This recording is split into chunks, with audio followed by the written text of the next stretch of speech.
Tatlong grupo ng mga rallyista ang pinayagan na magsagawa ng kilos protesta o rally ng Quezon City Local Government Unit sa araw mismo ng State of the Nation address ni Pangulong Marcos Jr. sa Lunes. Aabot naman sa higit sa 30,000 puwersa ng pambansang pulisya at crowd dispersal management personnel ang magbabantay sa seguridad sa gaganaping zona. Vic Sumintak sa balita.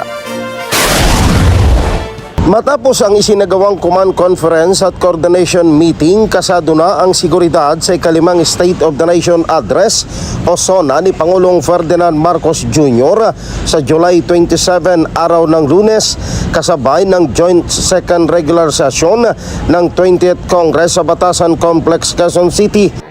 Sa ginanap na press briefing sa PNP National Headquarters sa Campo Crame, sinabi ni PNP spokesperson Colonel Allen Reyco, mayroon ng tatlong grupo na binigyan ng permit ng Quezon City Local Government para makapagsagawa ng rally sa mismong araw ng SONA.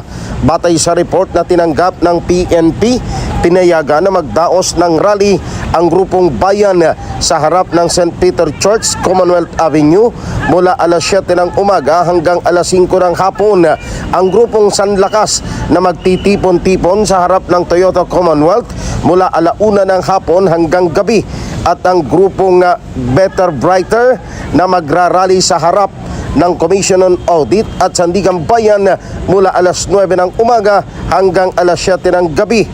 We will be deploying appropriate number of personnel to assist in the traffic situation, of course, to ensure the safety of all participants and the general public as well. Siyempre, mas importante po yung safety ng ating general public. And we are now in the process of coordinating with all relevant and other agencies para po sa pag-aayos natin ng traffic.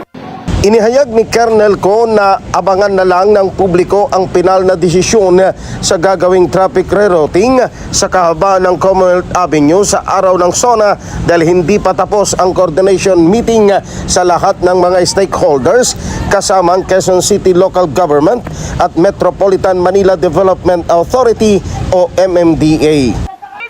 Vic Sumintak para sa mata ng Agila, matatag, matapang, matapat.